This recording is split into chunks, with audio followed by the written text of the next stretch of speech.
옆에 분들과 인사할까요? 사랑합니다. 축복합니다. 인사하겠습니다. 잘 오셨습니다. 하나님께서 지난 한 주간도 여러분들과 함께 하신 줄 믿습니다.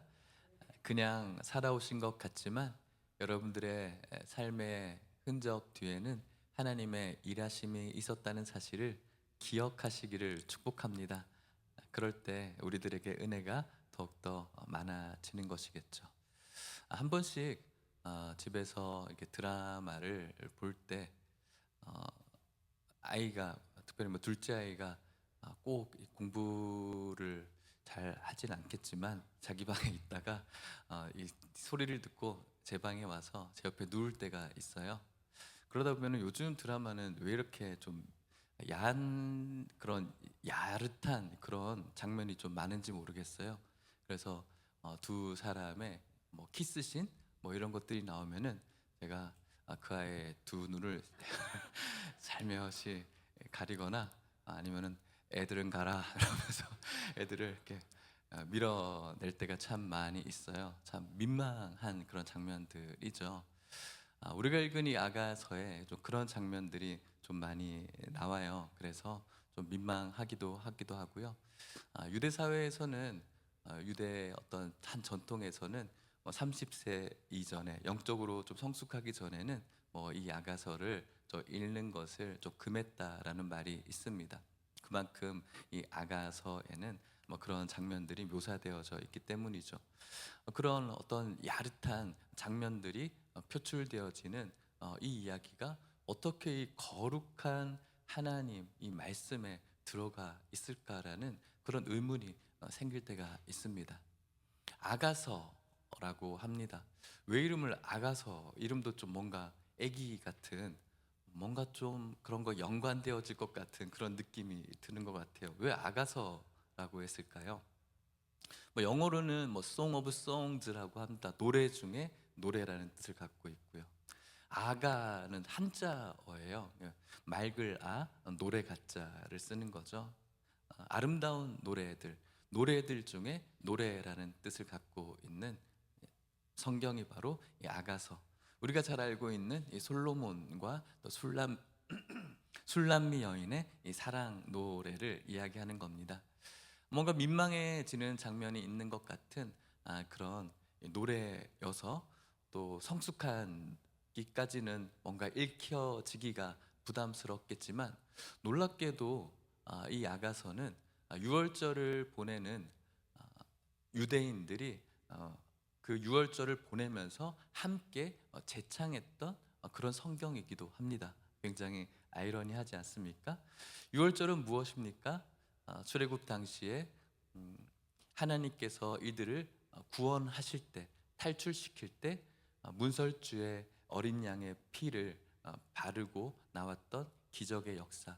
어린 양의 피가 없이는 구원이 없음을 고백하는 이 6월절에 아이러니하게도 이 아가서가 불려졌다는 것은 분명히 하나님의 이 구속의 역사에, 구원의 역사에 이 아가서의 정신은 분명히 성도들에게 귀한 의미가 있다는 것을 가르쳐 주는 것이라고 할 수가 있겠죠.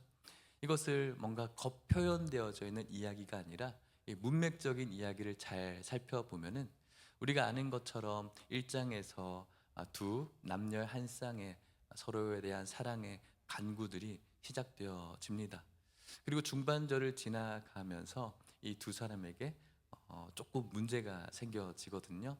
그래서 남자가 조금 늦은 마음에 왔지만 그 여인이 문을 열어주지 않는 이런 위기도 찾아옵니다. 마치 오늘날 우리가 하나님과 처음 만나서 뜨겁게 뭔가 영적인 탐구와 탄심 속에 하나님을 극적으로 만났지만 또 만난 후에 우리 안에 여러 가지의 문제를 겪게 되어지면서 영적인 위기가 찾아왔듯이 그런 위기가 찾아오고요.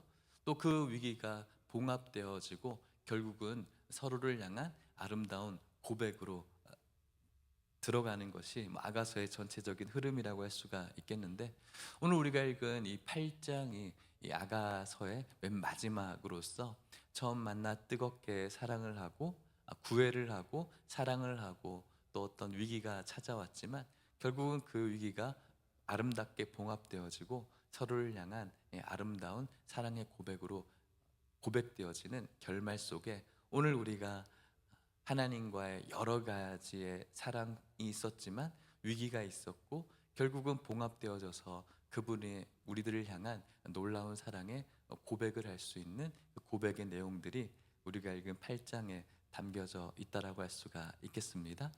그곳에서 오늘 우리가 그분에게 어떠한 마음으로 사랑을 고백할 수 있는지를 살펴볼 수가 있다면 오늘 저와 여러분들이 하나님의 은혜를 누릴 수 있는 그런 시간이 될 것 같습니다.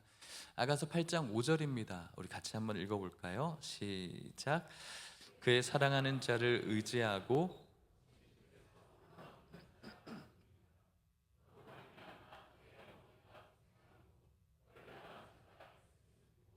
사과나무 아래에서 내가 너를 깨웠노라. 아멘. 아가서의 오늘 마지막 장막이 열리면서 멀리서 한 여인이 지금 올라오고 있는 장면, 한 여인이 걸어오는 저 멀리서의 실루엣이 보여지는 것을 여러분들이 상상하시면 되겠습니다. 그의 사랑하는 자를 의지하고 저 거친 들에서 올라오는 저 여자가 누구지? 뭔가 스물스물 실루엣이 보여지기 시작하는 겁니다. 그런데 그 여인이 어디에서 올라오고 있다라고 말하고 있죠? 거친 들에서 올라오고 있다고 말합니다. 뭔가 아름다운 왕궁이나 아름다운 들판에서 올라오는 것이 아니라 거친 들에서 광야에서 올라오고 있는 것이죠. 예수를 믿으면 예수님과 만나면 우리 인생 속에 꽃길이 펼쳐질 것 같지만 우리의 신앙이 진짜 어떤지를 하나님께서는 군데군데 연단하기 위해서 여러 가지 광야를 예비하고 계시죠. 그 광야는 우리들에게 영적인 심각한 광야일 수도 있을 것이고요. 뭐 재정의 광야일 수도 있겠고요. 또 건강의 광야일 수도 있겠습니다. 또 관계 속에서 어그러짐에서 오는 이 마음의 광야일 수도 있겠습니다. 그런데 이 광야에 저 멀리서 걸어오는 이 여인을 여러분들이 상상하실 때 말씀을 계속 띄워주시고요.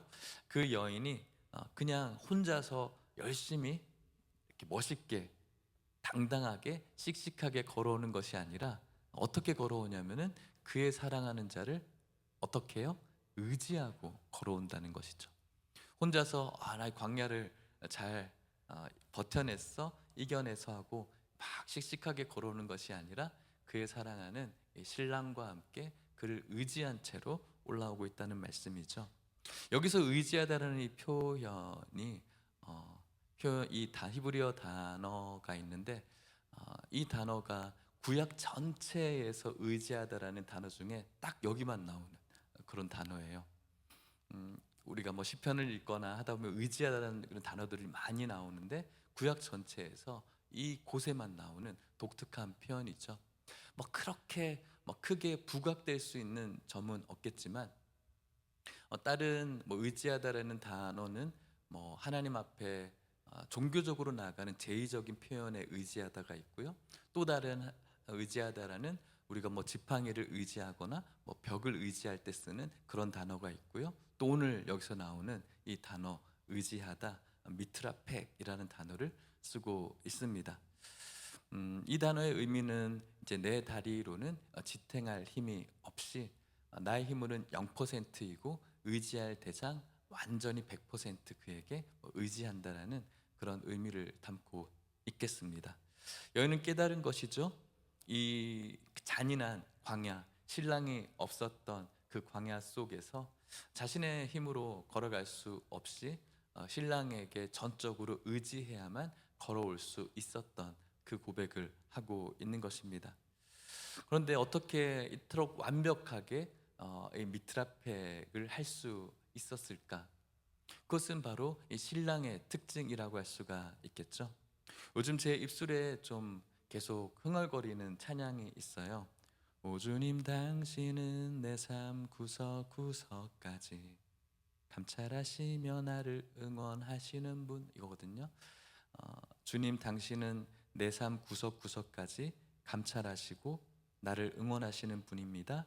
내 길을 밝혀서 영원한 생명의 길로 인도하시는 분입니다. 나를 격려하는 분입니다. 뭐 이런 찬양이 제 마음에 좀 많이 있어요. 하나님께서는 우리를 감찰하시는 분이죠. 나와 동행하시는 그분이 내 겉모습이 아니라 내 모든 아픈 부분, 연약한 부분들을 다 감찰하시는 분이다. 여인이 신랑을 이렇게 의지할 수 있는 이유는 그 신랑이야말로 나의 모든 연약함을 다 알고 내 구석구석을 다 감찰하고 또 내 모든 부분들을 이해하는 그 존재였기 때문에 자신의 모든 것들을 의존할 수밖에 없는 것이죠. 우리가 누군가에게 의존할 때 믿을 만한 구석이 있어야 의존하는 것처럼 이 여인이 그 광야 속에서 이 신랑에게 미트라펙 할 수 있었던 이유는 자신의 모든 것들을 감찰하는 신랑이었기 때문에 그를 의존할 수밖에 없는 것이겠죠. 저는 이것이 영적인 연약함이 아니라고 생각해요. 혼자 씩씩하게 걷는 것이 성숙한 것이고 단단한 것이지만 신앙은 달라요.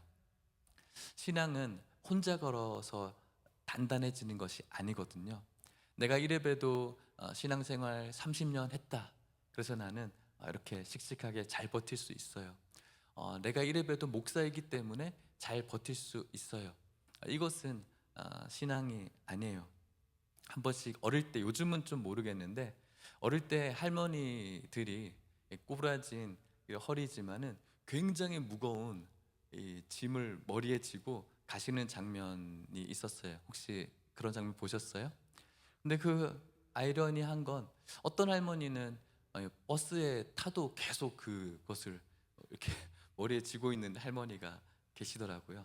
그러자 버스가 위태위태할 때마다 그게 흔들흔들거리고 그런 짐이 무너져서 할머니가 넘어지는 장면도 기억이 났던 장면이 있어요. 이 정도 고난은 제가 한번 알아서 버텨보겠습니다. 이것이 신앙이 아니에요. 신앙은 우리의 짐을 하나님 앞에 맡겨드리는 것, 의지하는 것이 신앙이죠. 신앙의 연약함이 있는 자가 의지하는 것이 아니라 신앙의 성숙함이 있는 자가 하나님 앞에 더 많이 의지하는 겁니다. 이 세상은 나는 내 힘으로 버틸 수 있어요 라가 성숙한 자이지만 신앙은 내 힘으로 버틸 수 없습니다. 하나님 앞에 미트라페합니다. 이것이 바로 성숙한 신앙이라고 할 수가 있겠죠. 그것은 어떨 때 우리가 느끼게 됩니까? 내 존재에 대한 한계, 내 존재에 대한 무능력함을 느낄 때 우리는 그렇게 하게 되어집니다. 내 존재의 무능력함을 느낄 수 있는 장소는 오직 예수님의 십자가 앞에, 그곳 아니고서는 우리의 무능력함을 느낄 수가 없는 것이죠. 그래서 오늘 우리가 예수님의 십자가 앞에 더 가까이 나가야 됩니다. 그곳에서 우리의 존재의 무능력함을 느끼고 우리의 모든 존재를 하나님 앞에 미트라페할 수밖에 없는 고백과 찬양이 가능하기 때문에 그런 것이죠. 인생이라는 이 광야의 속에서 여러분들 감찰하시는 그 십자가 앞에 서시고 우리의 한계와 무능력함을 고백하심으로 말미암아 신앙의 성숙을 이루어 가시기를 주님의 이름으로 축복합니다. 그렇게 감찰하신 주님께 온 체중을 기대고 광야를 통과한 그 여인은 놀라운 사랑의 고백을 쏟아내는데요. 8장 6절 말씀을 같이 읽어볼까요? 시작. 너는 나를 도장같이 마음에 품고 도장같이 팔에 두라. 사랑은 죽음같이 강하고 질투는 수월같이 잔인하며 불길같이 일어나니 그 기세가 여호와의 불과 같으니라. 아멘. 쉬운 성경에는 이렇게 표현해요. 같이 읽어볼까요? 시작. 나를 옥새같이 그대 마음에 두세요. 나를 도장같이 그대 팔에 새기세요. 아멘. 이것은 그 여인이 나를 이렇게 기억해달라는 사랑의 표현인 것이죠. 나의 유일한 이 사랑의 대상은 당신밖에 없습니다. 나를 도장처럼 새겨주십시오. 이 당시에 이 도장은 오늘날도 인감 도장은 굉장히 중요한 것이죠. 자신의 소유와 모든 것들의 상징 아니겠습니까? 나의 유일한 고백의 대상 오직 당신입니다. 날 이렇게 새겨주십시오. 나의 흔적이 당신에게 있었으면 좋겠습니다라는 사랑의 표현입니다. 오늘 우리가 신앙생활을 통해서 하는 하나님을 향한 고백이죠. 하나님, 당신에게 내 이름이 새겨지기를 원합니다. 그런데 여러분, 이런 고백을 하기 전에 사실은 어쩌면 신랑이 이 여인을 더 많이 사랑했을 것입니다. 마치 우리가 하나님 앞에 사랑을 올려드리기 전에 하나님께서 우리를 먼저 사랑하신 것처럼 말이죠. 하나님의 생명책에 우리를 기억해 주시고 기록해 주십시오라고 우리가 고백할 수 있지만, 사실은 하나님께서 먼저 우리에게 주신 사랑의 흔적이 있습니다. 그분께서는 이 땅 가운데 오셔서 우리를 위해서 성육신하시고 우리를 위해서 철저히 무명하게 사시다가 우리의 죄를 위해서 십자가에 죽으심으로 그분의 손에 발에 창의 흔적을 남기셨습니다. 그분은 부활하셨고 신령한 몸이 되었음에도 불구하고 그 흔적을 지우지 않았다는 사실을 여러분들 기억하십니까? 도마에게 한번 내 못자국을 보라고 말씀하신 것처럼 하나님께서는 완전한 몸으로 이렇게 부활하셨지만 그 흔적을 지우지 않으셨어요. 왜 그렇습니까? 우리를 사랑하신 흔적이었고 표시인 것이죠. 하나님께서 부활하셨습니까? 이런 뭔가 서류적인 양식으로 우리가 그 흔적을 보는 것이 아니라 저것이 우리를 향한 사랑이었군요 라는 것을 말씀을 통해서 깨달을 때 우리 마음 가운데 어떤 마음이 들까요?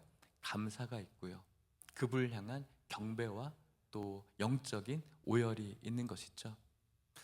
이런 드라마 같은 일들을 생각해 봅니다. 한 아이가 엄마의 화상 흔적을 보면서 늘 우리 엄마 이렇게 얼굴에 화상이 있을까 너무 창피해, 사춘기가 되어서 그런 엄마에 대한 부분들에 대한 부끄러움이 있는 거죠. 그러다 먼 훗날 알게 되죠. 어릴 때 그 집에 불이 나서 그 아이를 구하기 위해서 집에 뛰어들다가 그것 때문에 화상을 입었다는 소식을 후에 듣게 되어지고 그것이 나를 위한 사랑이었구나라는 것을 깨달을 때 굉장히 오열하는 그런 드라마를 우리가 보는 때가 있습니다. 하나님께서는 이런 놀라운 흔적을 우리들을 위해서 가지셨는데 그 십자가 앞에서 그분의 흔적을 우리가 발견한다면은 그것이 우리를 향한 얼마나 놀라운 사랑인지, 먼저 우리를 얼마나 사랑하셨는지를 깨닫게 되어지고 그 사랑에 우리도 감사해서 그를 사랑하며 주님, 저도 당신의 마음에 또 당신의 생명책에 도장처럼 새겨졌으면 좋겠습니다라고 이런 고백을 할 수밖에 없겠죠. 6절 하반절에는 이렇게도 고백하죠. 다시 한번 읽어볼까요? 시작. 너는 나를 도장같이 마음에 품고 도장같이 팔에 두라. 사랑은 죽음같이 강하고 질투는 수월같이 잔인하며 불길같이 일어나니 그 기세가 여호와의 불과 같으니라. 아멘. 그 사랑이라는 것은 우리가 방금 읽은 것처럼 죽음같이 강한 것이고요, 그 사랑이라는 것은 질투라는 이름으로 표현되어져서 아주 지옥같이 잔인한 그런 불길같이 일어날 만큼 그를 향한 또 그녀를 향한 이 사랑은 너무너무나 뜨겁다라는 것을 표현하는 것입니다. 예수님께서 우리를 향한 그 사랑은 우리가 말할 수 없는 표현 그 이상의 사랑임을 우리가 고백할 수 있어야 된다는 것입니다. 그 사랑은 어떤 사랑입니까? 또 7절 말씀을 읽어볼까요? 시작. 많은 물도 이 사랑을 끄지 못하겠고 홍수라도 삼키지 못하나니 사람이 그의 온 가산을 다 주고 사랑과 바꾸려 할지라도 오히려 멸시를 받으리라. 아멘. 이 두 사람이 하고 있는 그 사랑은 물도 이 사랑을 끄지 못하고 홍수도 삼킬 수 없을 만큼 단단한 사랑이라는 것이죠. 이 세상의 그 어떤 사랑보다도 위대한 사랑을 하고 있는 것이고 그 사랑은 바로 예수님과 우리를 사랑으로 표현되어져서 하나님 제 사랑이 그래요. 제가 당신을 향한 사랑이 그래요. 이 세상의 많은 물도 제가 당신을 향한 사랑을 끄지 못합니다 라고 우리는 이 사랑을 고백할 수 있어야 됩니다. 근데 이 사랑은 우리가 어떻게 고백하고 있는지 모르겠어요. 여러분들은 하나님 앞에 이 사랑을 고백하고 계십니까? 이 사랑을 고백한다면 그 사랑의 근거는 무엇일까요? 여러분들에게 무언가를 하나님께서 주셔서 내가 건강해서 일이 잘 풀려서 그것이 여러분들의 사랑이 될 수 있을까요? 그렇지 않습니다. 하나님께서 나를 어떻게 사랑하셨는지, 그의 죽음이 얼마나 가치 있는지를 깨닫게 되어질 때 우리는 이 사랑을 고백하는 것이죠. 그런데 우리는 이 사랑을 고백하면서 우리의 온 가산을 다 주고 그 사랑과 바꾸려고 할 때가 있어요. 그런데 그런 시도는 멸시를 받아요. 무슨 말을 하는 걸까요? 한 번씩 어린애가 너무 멋있는 슈퍼카를 갖고 싶어서 뭐라고 할 수 있을까요?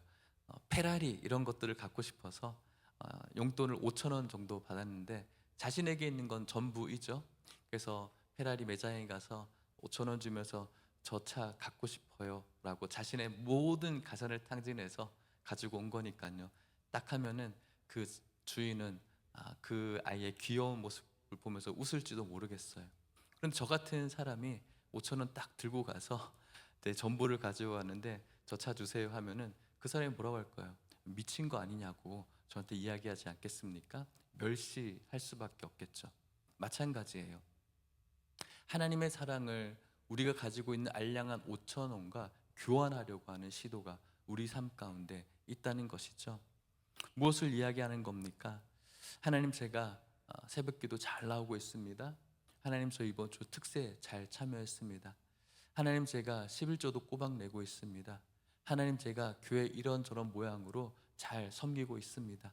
그러니까 하나님, 저의 자녀들이 잘 되게 되는 건 당연하고요. 그러니까 하나님, 내 사업이 잘 되게 해 주셔야 되고요. 그러니까 하나님, 내 자식들이 합격해야 됩니다. 우리는 끊임없이 나의 헌신이라는 이 알량한 이 5천 원 가지고 하나님의 그 십자가의 사랑과 바꾸려고 하고 있는 것이죠. 그런데 이것은 하나님 앞에 멸시받을 수밖에 없는 겁니다. 나의 알량한 5천 원의 지폐로 하나님의 그 은혜와 바꾸려고 하는 종교 비즈니스를 오늘도 많은 성도님들이 하고 있다는 것이죠. 본문은 단호하게 이야기합니다. 그러한 알량한 헌신으로 너희들의 그 알량한 사랑으로 사려고 거래를 시도하면 너희들은 오히려 멸시를 받을 것이라고. 그 사랑은 너희들의 어떤 것으로도 바꿀 수 없다. 우리를 향한 이 하나님의 사랑은 온 지구의 가산을 다 통틀어 턴다고 할지라도 바꿀 수 없는 것. 하나님 아들 예수 그리스도의 생명이라는 무한대의 가치와 우리의 그 어떤 것으로도 바꿀 수 없다는 것을 오늘 본문을 통해서 우리는 깨달을 수 있어야 되는 것이죠. 도저히 그 값을, 십자가의 값을 매길 수 없기 때문에 하나님께서는 그것을 은혜라는 이름으로 우리들에게 주셨거든요. 그런데 우리는 값을 매길 수 없어서 은혜라는 이름으로 주신 이 거저 얻은 그 사랑을 그냥 공짜로 주셨기 때문에 실제로 공짜인 것처럼 누릴 때가 참 많은 것이죠. 그러면서 우리가 가지고 있는 이 알량한 어떤 헌신들, 제가 여러분들의 헌신을 무시하는 것이 아닙니다. 우리 스스로가 생각하는 우리 스스로의 어떤 공로들을 가지고 이 놀라운 하나님의 사랑과 대입시켜서 대치시키고 바꾸려고 하는 종교적인 비즈니스가 오늘날도 끝없이 저와 여러분들에게 펼쳐지고 있다는 것이죠. 오늘 우리가 예배드리는 이유가 무엇이죠? 좀 더 눕고 싶고 좀 편하고 또 좋은 곳에 여행하고 싶은 오늘 우리가 하나님 앞에 예배드리는 이유가 무엇입니까?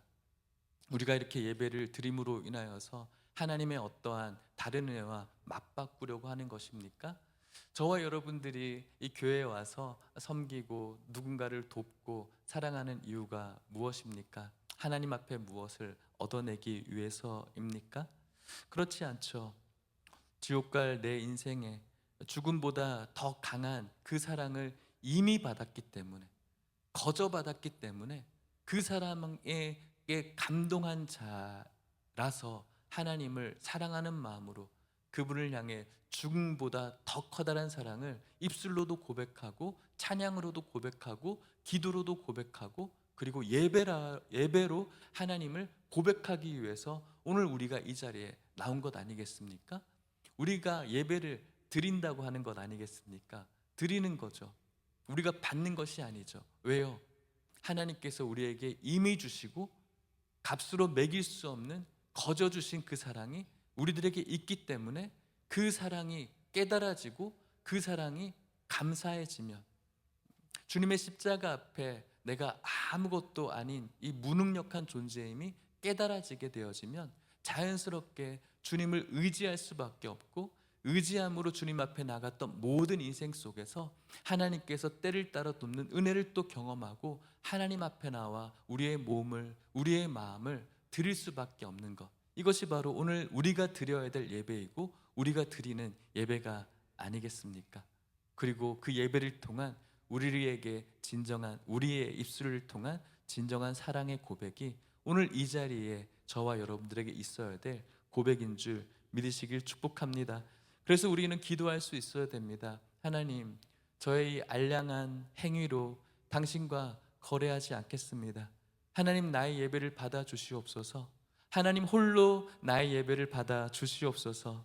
하나님의 어떠한 다른 은혜를 구걸하는 종교인이 되지 않게 하여 주시옵시고 이미 받고 거저 받고 놀라운 것을 받은 성도로서 그 은혜를 하나님 앞에 감사함으로 올려드리는 우리의 신앙생활이 거룩한 산제가사가 되는 것, 이것이 바로 하나님께서 인정하시는 성도의 삶인 줄 믿습니다. 말씀을 마치려고 합니다. 한 장면을 마음에 한번 그려보셨으면 좋겠습니다. 큰 화재가 난 건물에 어린아이 혼자서 갇혀서 있는 것이죠. 연기 때문에 아픔 보이지 않고 그 아이는 겁에 질려서 구석에 웅크리고 있는 것이죠. 잠시 후 한 구조대원이 그 아이를 찾으러 들어왔습니다. 그리고 그 구조대원이 말하는 것이죠. 괜찮아, 내가 너를 구하러 왔어. 아이는 너무 두려워서 구조대원의 목을 끌어안지도 못할 만큼 축 늘어져 있습니다. 구조대원은 아이를 자신의 품에 안고 단단하게 일어섭니다. 불길 속을 지나고 또 무거운 계단을 지나고 또 통로를 연기 자욱한 통로를 걸어가게 됩니다. 그러던 중에 이 품에 안겨 있던 아이가 묻는 거예요. 아저씨, 제가 무겁지 않아요? 라고 묻는 겁니다. 그러자 구조대원이 말하는 거죠. 네가 혼자 걸어 나올 수 있을 만큼 가벼웠다면 내가 안 왔을 거야. 네가 혼자 걸을 수 있었다면 내가 여기까지 들어올 필요가 없었겠지. 사랑하는 성도 여러분, 우리가 이렇게 하나님 앞에 묻는 거예요. 주님, 제 인생이 너무 무겁지 않아요? 주님, 제 죄가 너무나 무겁지 않습니까? 주님, 제 인생의 문제가 너무나 무겁지 않아요? 주님, 제 질병과 제 상처가, 제 후회가 무겁지 않습니까? 근데 주님께서 말씀하시죠. 네가 그것들을 딛고 일어설 만큼 가벼웠다면 내가 올 필요가 없었겠지. 그것이 네가 견딜 수 있는 무게가 아니기 때문에 내가 이 땅에 온 거라고 성경을 통해서 우리에게 끊임없이 말씀해주고 있는 것 아니겠습니까? 너의 그 죄의 무게 때문에 내가 왔어. 너의 그 인생의 무게 때문에 내가 왔어. 네가 혼자 빠져나올 수 없었기 때문에 불길 같은 이곳에 내가 왔어. 사랑하는 성도 여러분, 예수님께서는 우리 인생의 가벼운 그것만 사랑한 것이 아니라 우리의 모든 것들을, 우리의 명도 사랑하지만 암도 사랑했다는 사실을 기억하시기를 축복합니다. 아무리 기도해도 사라지지 않는 삶의 무게까지 십자가 위에서 그분이 받아내셨음을 기억하시기를 축복합니다. 십자가는 우리가 하나님께 올라간 그런 사건이 아니죠. 하나님께서 우리에게 내려오신 사건 아니겠습니까? 우리가 쓰러져 있는 그곳까지 내려온 이 놀라운 사건. 십자가는 우리가 주님을 단단히 붙잡았습니다라는 사건이 아니고요, 우리가 손에 힘을 잃었을 때에도 내가 너를 놓지 않겠다라고 말씀하시는 사건이 십자가 사건 아니겠습니까? 아가사의 여인은 사랑하는 이에게 기대어서 지금 올라옵니다. 그녀는 광야를 정복한 모습으로 올라오고 있지 않습니다. 사랑하는 이의 어깨에서 완전히 의지한 채 올라오고 있습니다. 이것이 믿음입니다. 이 세상에서 나 혼자 당당하게 설 수 없습니다. 전적으로 그분 앞에, 미틀 앞에 해야 되는 것이겠죠. 믿음은 아무 일도 없는 사람처럼 꿋꿋이 서 있는 것이 믿음이 아니에요. 나는 괜찮아, 나는 목사니까 괜찮아, 나는 목사니까, 나는 30년 신앙생활 했으니까 괜찮아가 아니에요. 믿음은 그분을 의지하는 거예요. 주님, 저 오늘도 이렇게 연약해요. 주님, 오늘도 저 이렇게 무너져요. 저 힘으로 아무것도 할 수 없어요. 하나님, 이 죄의 무게를 저 혼자 견딜 수가 없어요. 하나님, 내 육체적인 무게를 저 혼자 견딜 수가 없어요. 그래, 그 무게 때문에 내가 왔잖아. 그 하나님의 그 말씀과 그 음성을, 말씀을 통해서 듣는 것이고 예배를 통해서 느끼는 것이죠. 성도 여러분, 이제 여러분들의 위태로운 그 까치발을 내려놓으시기를 축복합니다. 괜찮은 척 하지 마십시오. 혼자 버티는 척, 그것을 믿음이라고 착각하지 마십시오. 이 정도는 제가, 이 문제만큼은 제 계산으로, 이 상처 아무도 모르게 제가 품습니다. 그 손을 여러분들이 놓으시길 바라고요. 십자가는 구경하는 장소가 아닙니다. 십자가는 내려놓는 장소입니다. 하나님 앞에, 미틀 앞에 하는 장소입니다. 주님께서는 오늘 우리에게 묻지 않습니다. 얼마나 잘 버텼어? 얼마나 많이 가졌어? 얼마나 완벽하게 가졌어? 라고 주님께서는 여러분들에게 묻지 않으세요. 내게 기대어 올라오겠느냐라고 오늘 주님께서 묻고 있는 것이죠.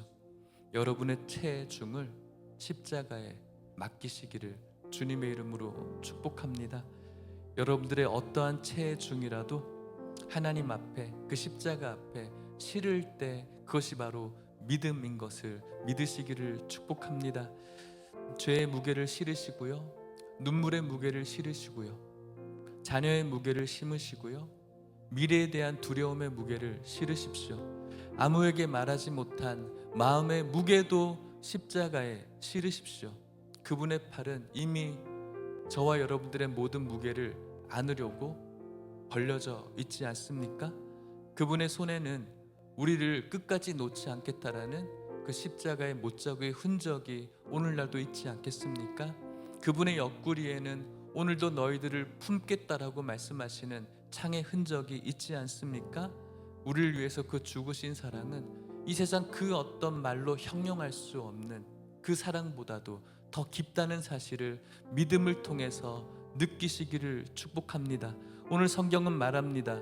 많은 물도 끄지 못했고 홍수도 삼키지 못했고 무덤조차 가두지 못했습니다. 그렇기 때문에 우리는 오늘날 알량한 우리의 헌신으로 그 사랑을 사서는 그 사려고 애쓸 필요도 없는 것이죠. 사랑받기 위해서 종교적인 거래하지 마시고, 주님, 오늘 저는 강하지 않습니다. 우리의 모든 인생의 무게를 주님 앞에 올려드립니다. 그렇게 주님 앞에 나아갈 때 주님께서는 넓은 가슴으로 저와 여러분들을 받아주실 줄 믿습니다. 유일무이의 미트라펙이라는 단어를 쓴 의미를 혼자 생각해 봤습니다. 왜 유일무이한 이 미트라펙의 단어를 쓰셨을까? 왜냐하면 하나님만이 유일무이하신 분이기 때문이지 않을까 생각해 봅니다. 하나님이 오직 유일하시기 때문에 오늘 우리는 유일한 미트라펙을 하나님 앞에 하는 것이죠. 사랑하는 성도 여러분, 오늘 여러분들에게 유일한, 이 세상에 둘도 없는 사랑을 하신 그분 앞에 우리의 모든 죄의 무게를, 인생의 무게를 실으시고, 하나님, 저의 고백은 주님밖에 없습니다라고 고백할 수 있는 그런 신앙이, 그런 예배가, 그러한 삶이 저와 여러분을 되시기를 주님의 이름으로 축복합니다. 우리 다 함께 일어나셔서 찬양하시겠습니다. 우리의 모든 삶의 구석구석을 아시는, 감찰하시는 하나님, 우리를 응원하시는 분, 우리를 인도하시는 분, 우리를 격려하시는 분. 그렇기 때문에 이 여인이 신랑에게 미트라펙할 수 있었던 것처럼 우리도 그런 하나님이기 때문에 우리가 그분에게 기댈 수 있는 것 아니겠습니까? 그리고 그 모든 신앙의 위기를 거쳐서 끝내는, 결국은 주님이 우리의 대답이시고 끝내는 우리의 모든 고백은 하나님밖에 없습니다. 이것이 바로 저와 여러분들이 해야 될 오늘의 고백인 것 같습니다. 찬양하시겠습니다.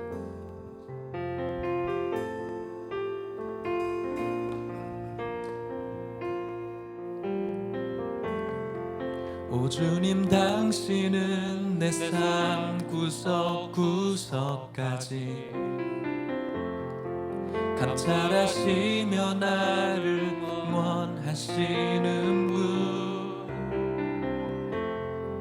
내 길을 밝혀서 영원한 생명의 길로 인도하시며 나를 격려하시는 분, 크고 작은 갈등을 겪곤 하지만 항상 결국 당신을 선택합니다. 나의 유일한 고백의 대상은 오직 아름다운 당신뿐이니, 나의 유일한 고백의 대상은 오직 아름다운 당신뿐이, 나의 유일한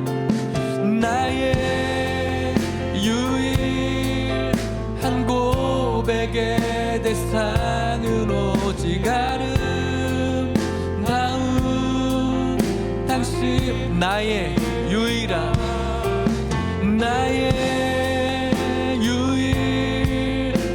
고백의 대상은 오직 아름다운 당신뿐입니다. 예배를 받으소서, 홀로 영광을 받으소서 주여. 우리 다시 한번 고백합시다. 오 주님, 당신은, 오 주님, 당신은 내 삶. 여러분들의 신랑은 우리를 감찰하십니다. 감찰하시며 나를 응원하시는 분, 내 길을 밝혀서 영원한 생명의 길로 인도하시며 나를 격려하시는 분, 크고 작은 갈등을 겪곤 하지만 항상 결국 당신을 선택합니다. 나의 유일한 고백의 대상은 오직 아름다운 당신뿐이, 나의 유일한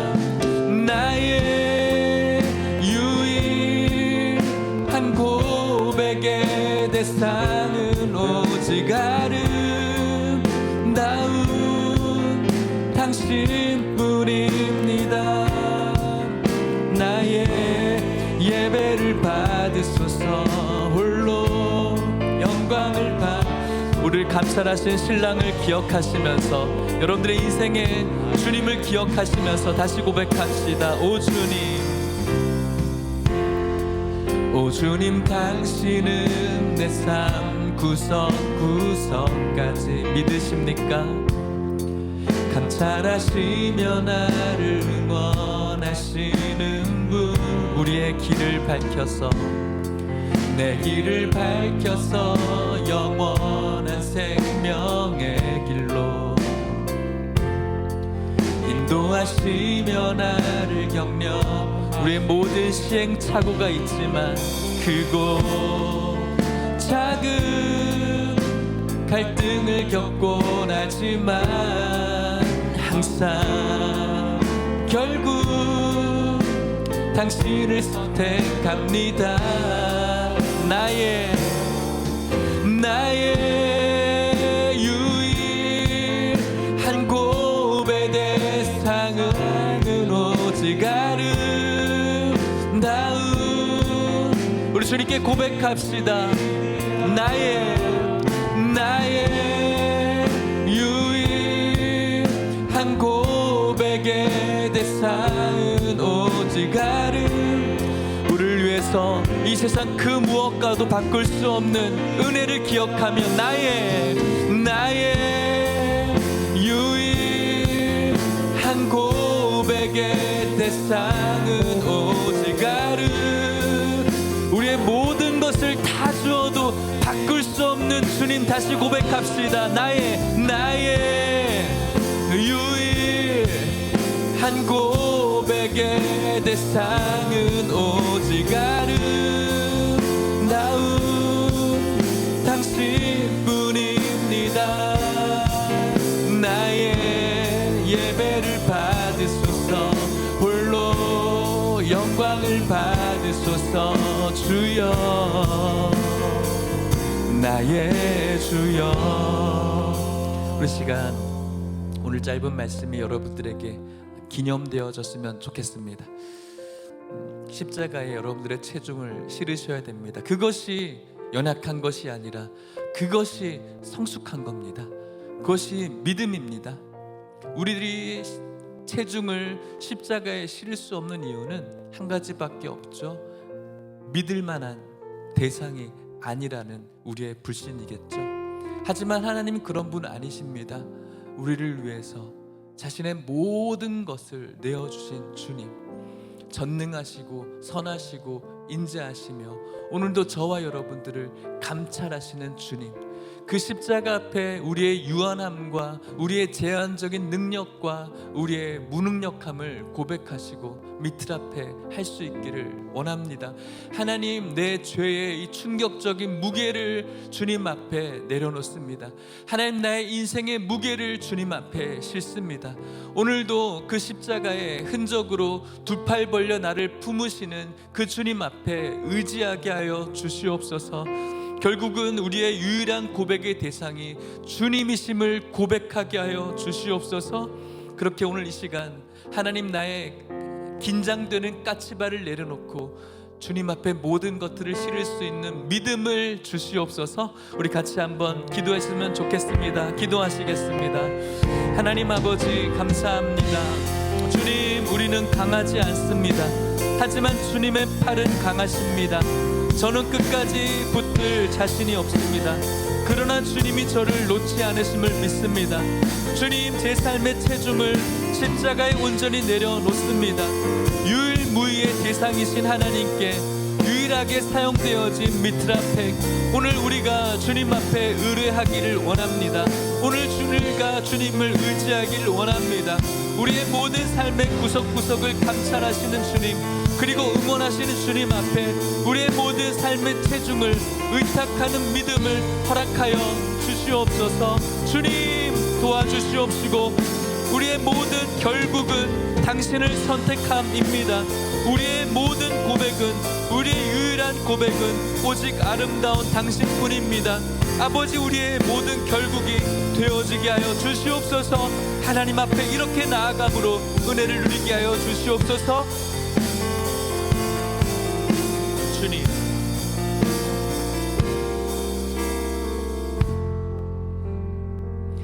하나님 아버지, 오늘 이 아가서의 말씀을 통해서 인생의 광야를 우리가 홀로 걸어가는 것이 신앙이 아니라 우리가 의지해야 될 대상에게 미트라백하는 것이 신앙이고 믿음임을 다시 한번 깨닫게 해주셔서 감사합니다. 하나님, 오늘날 우리들이 고백합니다. 우리들은 강하지 않습니다. 하지만 주님의 팔은 강합니다. 저는 끝까지 주님을 붙들 자신이 없습니다. 하지만 주님이 우리를 놓지 않으심을 믿습니다. 오늘 제 삶의 체중을 십자가에 온전히 내려놓게 하여 주시옵소서. 유일무이의 대상에게 유일하게 쓰임받은 미트라페의 이 의뢰함이 오늘 우리의 신앙이 되게 하여 주시옵소서. 오늘도 주님께서는 우리의 삶 구석구석까지 감찰하시는 하나님이신 줄 믿습니다. 우리를 응원하시고 우리의 길을 밝히시고 우리를 인도하시고 격려하시는 신랑이 예수님이신 줄 믿습니다. 우리의 인생의 무게 속에서 때로는 갈등을 겪지만 결국은 우리가 당신을 선택하고 결국은 우리의 고백은 우리의 하나님, 아름다우신 하나님이신 줄 믿습니다. 오늘날 우리의 모든 엄중한 죄의 무게를 십자가에 실게 하여 주시옵시고 인생의 모든 문제를 십자가의 시름으로 말미암아 하나님 앞에 의탁하고 하나님의 놀라운 구원과 은혜를 경험하는 우리 모든 성도님들 될 수 있도록 축복하여 주시옵시고 우리의 알량한 헌신으로 하나님의 은혜와 거래하려는 그 이상한 공로를 멈추게 하여 주시옵시고 거저받고 놀라운 은혜를 하나님 앞에 감사와 섬김과 순종으로 올려드리는 산 예배가 되어지게 하여 주시옵소서. 지금은 예수 그리스도의 은혜와 하나님의 사랑과 성령의 교통하심이 내 힘으로만 버티던 까치발을 내리고 세상의 계산기를 끄고 나의 모든 인생의 무게를 십자가에 실기를 다짐하는 오늘 이곳에 있는 모든 성도님들과 이들의 가정과 또 다음 세대 가운데 이제부터 영원토록 함께 있을지어다. 아멘.